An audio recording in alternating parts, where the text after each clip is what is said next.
What we're looking at right now is the exam prep product. This is actually on demand. So you could do this 1 o'clock in the morning, 3 o'clock in the morning, whatever your schedule allows. You would be able to go into this product and you would be able to take a pretest to give yourself a baseline of what knowledge you have. And for all of you all, if you're currently Kaplan students, this is available to you via the drop-down menu. So when you're logging in, you want to click on this drop-down menu and really explore all the resources that we're offering as a part of your education.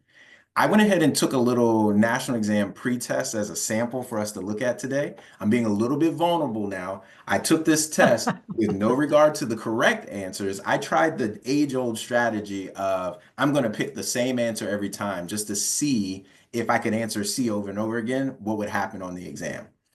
So I took that pretest, and here I have it as proof that I've completed it. But the diagnostic tool is really where the exam prep starts to elevate this from just a simple practice exam to actionable knowledge, knowledge that you can actually create a study plan around. So I'm going to go to this performance tracker just to show you all. So just so we're clear, you actually just took an exam. I think it was an 80-question national exam, like That's people right. would see when they go take their state licensing exam.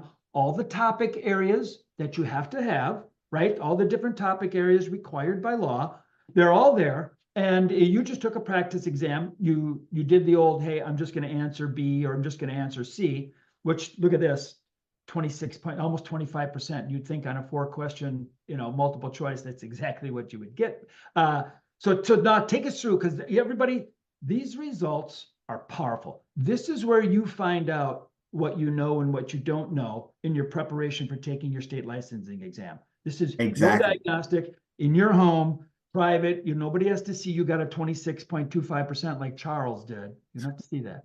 But this will tell you not only what you know, but more importantly, kind of what you don't know. Absolutely. Absolutely. I think so many people get fixated on that final score, but there is way more information on this screen than simply how I performed on this one test. Some other things that it's letting me know is, first off, I have a topic by topic breakdown of what I tested on. So now I have a roadmap. If I'm not testing well on property ownership, for example, I now know where I need to go back into the course and study. I know that on average, I was answering these questions about a second at a time. More than likely, I need to spend a little bit more time per question to try and increase my scores, right? And test takers do measure how much time you spend in every single question.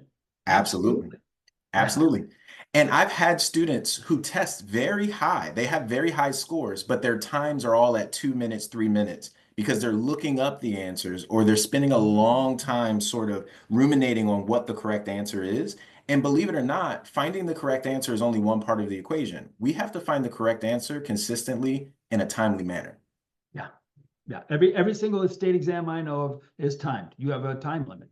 They're usually not crazy hard. Oh, and by the way, if you have a learning disability and you can contact your test provider and ask for accommodations for that, just so you know.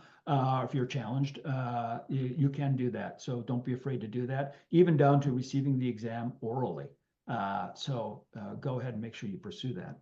All right, Charles, take us through this, because there's a lot of information here, and there's more information here too, right? Absolutely. If I click on compare with others, this is an excellent opportunity for you to get a sense of, for everyone who's made it to the National Real Estate Exam Prep, this is what everyone is testing on average. So for those of you who have made it this far, on average, you're about 73.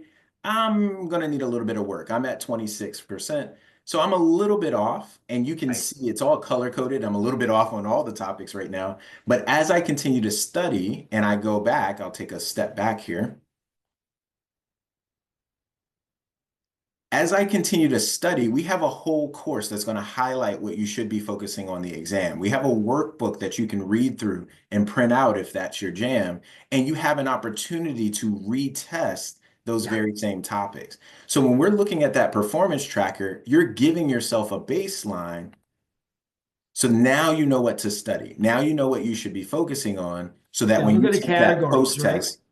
Yeah. Property ownership, forms of ownership, transfer of title, super clear, guys. This kind of really demystifies exam taking. It's really all down to these topic areas, and you have all this content, all these topic areas in your courses to review if you find a spot that's weak. Charles has got a lot of work ahead of him here, though, with all that red over there on the right.